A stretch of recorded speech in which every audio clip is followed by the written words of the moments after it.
this big, huge, like, cigarette trucker smoker. guy. It's like totally not what he is. No, I know, totally healthy. Yeah. Super nice guy too. Yep. Cool. Let's drop some music in here. If you want to talk to Joe, why don't you give us a call? 713-ROCK, 713-ROLL, 631-2WIN. We'll field some calls. What are the real numbers, man? If you have like a BlackBerry, okay? 713-7655, 713-7625, or 631-2946. I hate that. Yeah, I got a crackberry, 543, save! Shut up. I'm screwed. What's the number? KBPI.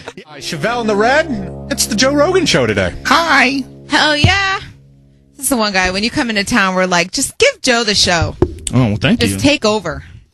I'll do it all the time if I can figure out how to get here without traffic.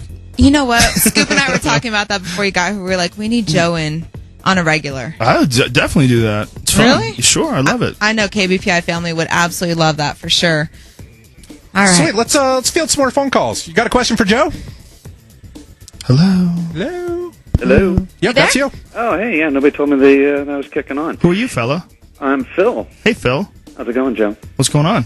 I was kind of wondering, how far do the conspiracies go? Is Obama an Illuminati plant, or is he the Antichrist? Those are two interesting possibilities. That's my only possibilities? That's my only options? Interesting No, theories. man, go crazy. I mean, if you got a bigger belief, let it rip. Oh, I don't really have... here's my thing about politics. The more I pay attention to it, the more I realize I don't understand it, and I'm not sure if anybody does. I think it's some... I didn't think that voting was real, per se. You know, like you hear about all these different voting scams and all the stuff that was going on with those Diebold machines and how much voter fraud there was with electronic voting. And then, you know, like computer programmers, guys who have analyzed the code that's in those machines, have said that there's a provision that's written in so that someone could enter in information, like with a terminal, with a computer. Right, and that shouldn't be there. But it is there. It's there so that they have some sort of an option if they wanted to manipulate the vote. Not shocking. Until Obama was elected, I was like, I don't think, and I was like, wow, maybe it is real. Maybe voting's real. Like maybe it's so wacky, the system's so nuts that really one guy and his group does get to control things for a few years. Well, but what has But Obama the more, done? yeah, nothing. That's the thing. I was going to say that. The more time goes on, the more I see he's not doing anything different. He's sending more troops to these countries, more troops to Afghanistan, and and there's part of me, especially as a parent, starts going, well, if it's going to keep us safer, if it's going to keep us safer. We start thinking dumb stuff like that. And it seems to me that the only way you get to be president is if you are working in the interests of these gigantic corporations. But then the real question is that work in the interest of civilization? Some people would say yes. Some people would say we need these gigantic corporations in order to have this sort of a lifestyle that we live, in order to live the American way. Because other countries aren't living like us. Exactly. The American way involves, crushing a better part of the world. Yeah, it really does, doesn't it? I mean, to be at the top of the food chain involves everybody else being under your feet. I mean, that's really what it is. It's a terrible situation. That's why so many people in Boulder have bumper stickers. They're trying to change it. They're changing the world. They're changing it, man. One sticker at a time. One bumper sticker at a time. Right, one Rage Against the Machine concert at a time. Yeah, brother. Fight on, bro. I have dreadlocks. I don't care. I don't give a... Ooh. Right on. Sweet. Well, thanks for your call. Nice All right, talking to take it you, dude. easy. Take care. How far does conspiracies go? Oh, deep. All right, who do People we love have on the line? conspiracies, man. That's why people love Bigfoot, even though chimpanzees are probably more interesting. But chimpanzees are at the zoo. If there was Bigfoot's stupid. He doesn't even do anything. Non-existent. Doesn't kill anybody. Never does anything. Chimps will steal your baby. Chimps will eat your babies. You know that? That's disgusting. Yeah, they're scary. They're I don't even know what to super say to that. intelligent. They act in tribes. They attack other tribes just like we do. They they have borders. They have very clearly marked borders, and they sneak across the border and grab one of the other guys and beat the crap out of them just for no reason. They're just like us. To prove dominance, right? Yeah. Or they beat them to death. They'll kill other chimps. They don't care. Kill the babies. They kill monkeys and they eat them alive. That's one of the chimps' favorite things to eat. Monkeys. Yeah. Most people don't know that. You think chimps eat bananas and nuts and stuff. No, chimps like to eat meat. And they whatever they catch, they eat. Whether it's a baby or a monkey or whatever. Scary. Awesome. Bigfoot. What about Bigfoot? Shut up. That stupid furry bitch would be in the zoo right next to the gorillas. Getting eaten. Yo, KBPI, you're on with Joe Rogan. What happened? Hi, this is Charlie. Charlie? Charlie. Hi, Charlie. Yeah. Like How Charlie's are you Angels? today? Good. How you doing? I'm wonderful. I just wanted to comment on the whole marijuana thing. What do you think?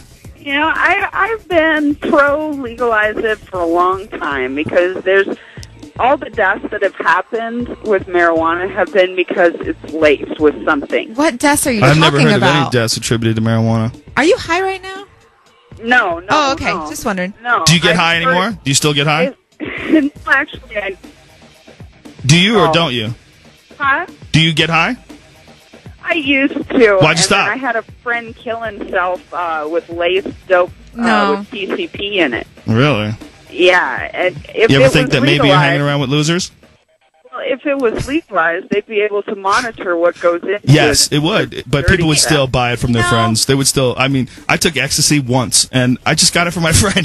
I didn't do any homework. I didn't ask, where'd you get this? Okay, who's the guy? Can we call him? Let me talk to him. Who's the chemist Sir, that made this? May I see your lab? No, you pop it in your mouth. I mean, it's from my life. I'm thinking. I mean, I don't even know if it's poison. It's my life. It's a very important decision. I just took two of them. Yeah. Well, I'm an alcoholic, and I see more there we go. alcoholics die every day. And if marijuana was legal, there'd be less, the thing is, at least alcohol does something good for you. That's the thing that kills me about cigarettes. There's not. I mean, I guess people who smoke them say that it helps their concentration and it actually helps them relax. But I think that's really that you can't concentrate until you get the cigarette because you're a junkie. And you relax when you get that hit because finally you got satisfied. I mean, it's not really relaxation. It's not really satisfaction. You're just satisfying the little monkey that lives on your back now because you're addicted to this stuff. Yeah, that's all that is. Alcohol can be enjoyable. Yeah, hell yeah. Half the babies born in this country wouldn't be born if there wasn't alcohol. Alcohol makes you just go, forget the condom. Come on, I know what I'm doing. Alcohol is... The pull-out, the good pull-out. That's how you had your baby. Exactly, that's how my baby came about. Pull-out. The pull-out method. Plus for your Jack call, and Charlie. Cokes. Take care, Charlie. Good luck with that alcoholism. Yeah, good luck with that. So we need to run some commercials here. That sounded so mean. I didn't mean it to sound that way. I know you didn't. You're a nice person. But still, I'm she's concerned like, about her bitch. drinking. Let me tell you something. I called in once, and not Missy. Especially when Willie B isn't there. She feels like she's running the roost. Okay? I absolutely love when you do a female impersonation. I can't even say the word. Thank you. It's so ridiculous. Thank you. I know. I know. It's Women awesome. go. That's it's caricatures always of women. a Valley girl too. Well, some women get angry. Like I had this chick go, "Why are you doing these caricatures of women? That's not funny." I go, "Well, you don't understand. They're funny. real. Those are real people. Like that's not you. Like why are you attaching to everyone that has a vagina? That's ridiculous. I'm not making fun of you. You don't even resemble that even remotely, and you're getting upset that I'm making fun of that person because that person happens to be a woman. That's ridiculous. If you make fun of dudes, nobody ever says you have a problem with dudes. Yeah. But if you make fun of any women, you have a problem with women. Sweet. Let's. What are you saying, boy? Let's pay some Sweet. bills. That's not sweet. We're gonna come back and talk with Shane Carwin. How's that sound? Hell yeah. Sweet. KBPI 106.7 KBPI. Drowning pool enemy. Yeah. All right. On the phone we got Shane Carwin. Shane, how are you doing? Oh, doing good, guys. Just headed down to go get punched and kicked in the face. Sounds like a fun day. For you poor slobs who don't know who Shane Carwin is the #1 contender for the heavyweight title. He's fighting Brock Lesnar for the heavyweight championship of the world. Is that crazy, man? What is that like? You're training right now to fight for the title. Was that a nutty feeling? Yeah, when I first got that call from Joe Silva, I was extremely excited, and I had trouble sleeping that night, but everything's calmed down now, and just in camp training all the time, so I'm tired a lot, so I'm just focusing on staying healthy and training hard, and first things first is I got to take care of Brock Lesnar, and then the aftermath of that is winning the title.